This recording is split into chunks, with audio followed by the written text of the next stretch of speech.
No WW de hoje, vamos analisar essa resiliência de Bolsonaro. E com o Cristiano Noronha, cientista político da Arco Advice. Também lá conosco o Andrei Roman, da Atlas Intel, que nos ajudou aí a detalhar essa pesquisa. E a Thaís Herédia, instituindo o William. Vamos lá, né, Thaís? Vamos. Me ajuda, vamos lá. Vamos lá.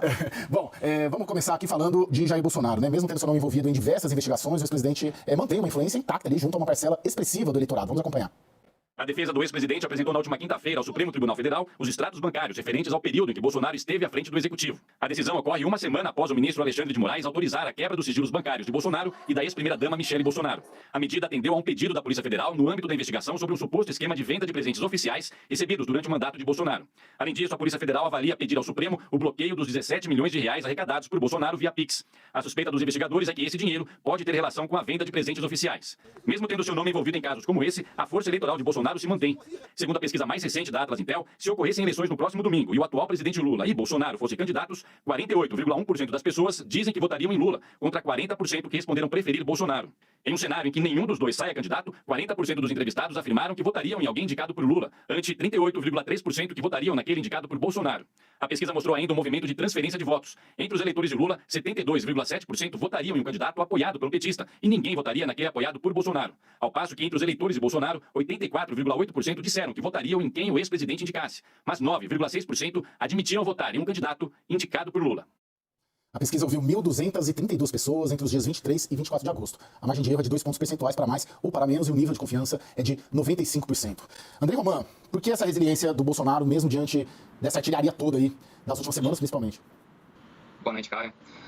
Me parece que ao longo dos últimos anos esperamos uma bala de prata, ou para abalar a popularidade do Bolsonaro, se trata de lulistas, ou uma bala de prata para, de alguma forma, acabar com a hegemonia do Lula sobre a base mais forte do eleitorado quando se trata dos eleitores conservadores. E nenhuma dessas duas balas está chegando, e isso tem muito mais a ver com os próprios eleitores do que com essas duas lideranças. A resiliência do Bolsonaro não é efetivamente em decorrência da figura do Bolsonaro enquanto líder político, dos seus erros ou acertos. Se trata muito mais de uma polarização muito enraizada a nível político, cada vez mais a nível social e cultural no país. Isso faz com que, mesmo quando o Bolsonaro enfrenta escândalos, investigações, inúmeras e eu diria que essas últimas até nem são os mais fortes, não são as mais fortes tempestades que ele enfrentou. Precisamos lembrar que a gente está falando sobre um presidente que lidou com uma pandemia que matou milhões de pessoas. E nesse contexto, mesmo tendo uma avaliação muito controversa sobre a gestão da pandemia, ele conseguiu conservar o seu capital político. Então, se isso aconteceu no contexto da pandemia do Covid-19, me parece bastante evidente que também vai acontecer quando a gente trata de um escândalo de joias, por exemplo,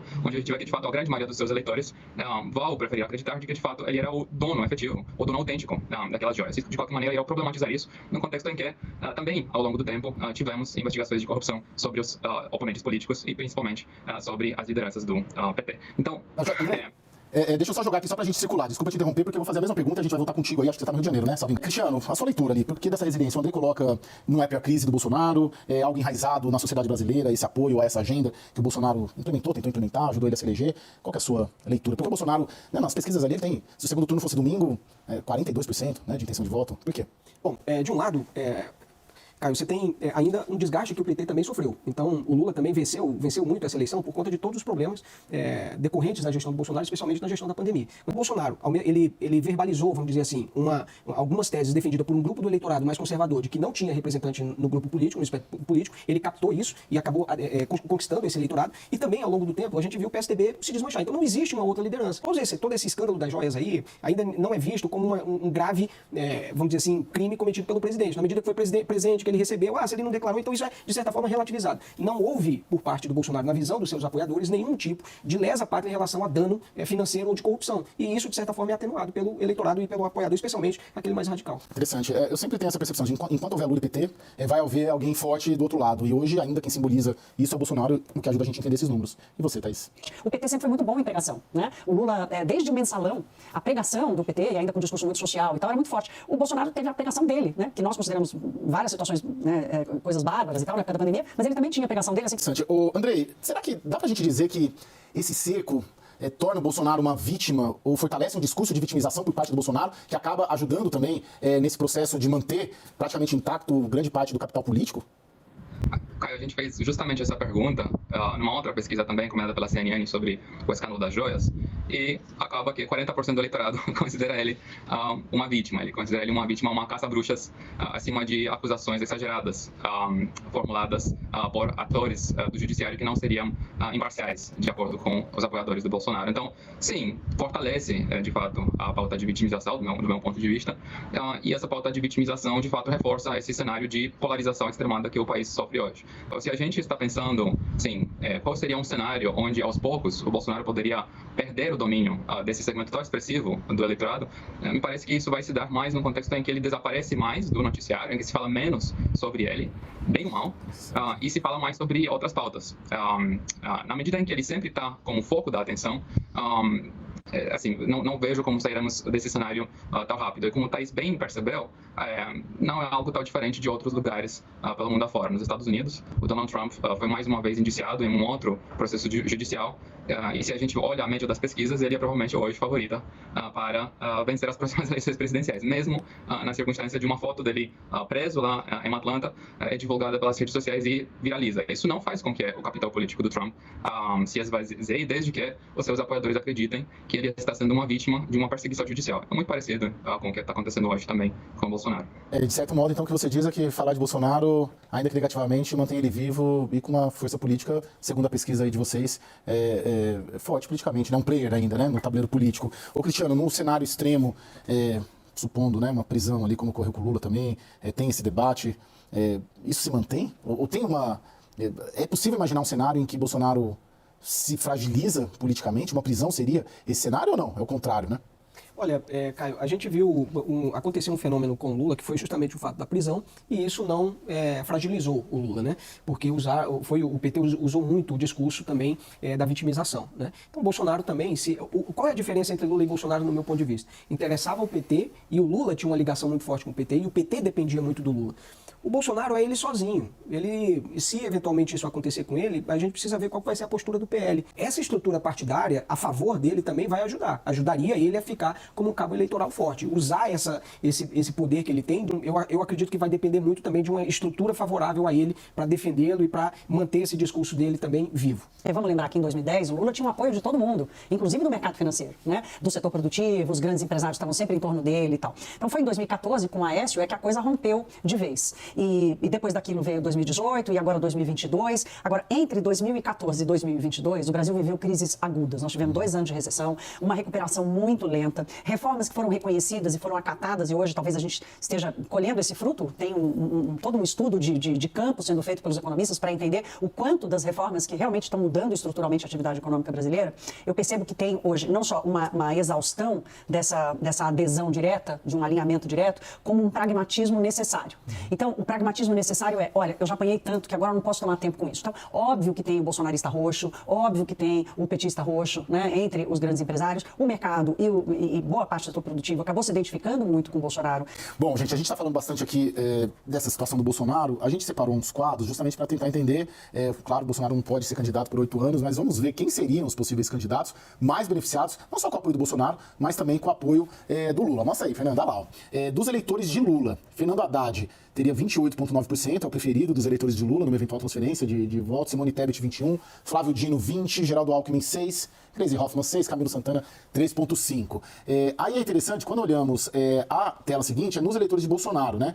Quem seria ali, quem são os preferidos, né? Nessa impossibilidade também do Bolsonaro ser candidato e de transferir voto. Tarcísio de Freitas, governador de São Paulo, 41%, muito mais do que a ex-primeira-dama Michele Bolsonaro, com 29%, governador de Minas Gerais, 27,9%, a Michele, perdão, e o Romeu Zema, governador de Minas Gerais, com 6,5%, Flávio Bolsonaro, senador, 5,6%, depois já começa lá embaixo na lista, Braga Neto, 3%, Ronaldo Caiado, 2%, Tereza Cristina, 1%, Ratinho Júnior, governador do Paraná, 1%, enfim, Magno Malta ali, com 0,2%. Andrei, o que dá pra gente... essa força, essa resiliência do Bolsonaro será abraçada, vai ser transferida para quem? Né? E é importante colocar nessa pergunta que o Tarcísio, pelo menos, tem dado todos os sinais, claro que 2026 está muito longe, mas que não quer ser candidato. Ele pretende, pelo menos as pesquisas aqui em São Paulo apontam vai bem em popularidade, então a gente tem que olhar um cenário sem o Tarcísio em 26, sem o Bolsonaro, mas com muita gente que quer de direita e que não quer uma renovação desse projeto político do Lula. Para onde que vai? Para onde irão esses eleitores? Eu diria, Caio, que esses eleitores irão para onde o Bolsonaro quiser indicar, ou para onde o Lula quiser indicar se for do lado do Lula. Tem duas outras perguntas que a gente fez que de fato mostram que o vencedor de fato dessa transferência é simplesmente o candidato que for escolhido por qualquer um dos dois. No caso do Bolsonaro, 70% dos seus eleitores dizem que votariam em qualquer candidato que é o Bolsonaro. E no caso do Lula, 56% votariam neste candidato. Então, não se trata de um nome, se trata simplesmente da preferência de cada uma dessas duas lideranças políticas. Então, essa vantagem de agora, do Fernando Haddad, de um lado, ou do Tarcísio de Freitas, do outro lado, acaba sendo uma vantagem bastante relativa, num contexto em que nem o Lula, nem o Bolsonaro tomaram ainda a decisão de qual será o candidato que eles irão apoiar pela frente. Isso fica ainda mais claro quando a gente olha o caso do Tarcísio. A gente fez essa pergunta um mês atrás, e o Tarcísio tinha 60% da preferência no público conservador. Agora está em 40%, provavelmente por conta da disputa pública que existiu entre ele e o Bolsonaro, por conta da aprovação da reforma apoiada pelo Fernando Haddad do sistema tributário. Então, se trata de um cenário bastante volátil, justamente por conta do domínio tão forte que tanto o Lula quanto o Bolsonaro têm sobre os seus eleitores. Um sinal de apoio para um outro candidato ou de desagrado em relação a um dos candidatos que hoje em dia parece estar bem posicionado, parece ser suficiente para que esses eleitores mudem de rumo. E isso, Caio, me parece bastante grave, refletindo sobre o que a gente entende pela qualidade da democracia no Brasil e no mundo, certo? Teremos daqui a 2 anos as eleições municipais. E em muitas cidades é possível que, por conta desse cenário de polarização, o segundo turno não vai se dar entre os melhores candidatos em termos de fazer uma boa gestão pública nos seus municípios, mas simplesmente entre candidatos que conseguem surfar ou de um lado a onda bolsonarista ou do outro lado capitalizar acima do voto de esquerda. Bom, Cristiano, o Tarcísio precisa do Bolsonaro? Precisa, né? A gente vê que o apoio dele aí a transferência de voto deles, ou pelo menos o potencial de transferência é muito grande. Ele já partiria, vamos dizer assim, de um piso alto, agora teria que ver qual seria o teto também, porque o Bolsonaro também desperta isso. Mas o Tarcísio, ele não assume a candidatura, não irá assumir, caiu até as vésperas da eleição. Não tem por que ele fazer isso. Obviamente que o Tarcísio tem essas duas alternativas, ou ele disputa uma reeleição, ou tenta a presidência da República, e o Zema tem ali, ou ele vai também à presidência da República, ou tenta o Senado, que é um sonho menor. Agora, a Tereza Cristina também foi uma cotada, vamos dizer assim, para ser vice do Bolsonaro, acabou não sendo. Eu entendo que essa seria também uma chapa potencialmente forte, porque como a pesquisa Atlas trouxe justamente essa grande dificuldade ainda do Bolsonaro em relação ao eleitorado feminino. E, eventualmente, a ex-ministra Tereza Cristina, hoje senadora, poderia ajudar nesse quesito, se ela eventualmente assume uma posição, por exemplo, de vice do Tarcísio em 2026. Aí tem uma chapa que pega super bem com o empresariado, porque essa transição que eu percebo Tarcísio já é um escolhido, né, por muitos. Pela gestão que ele fez no governo Bolsonaro, o pragmatismo,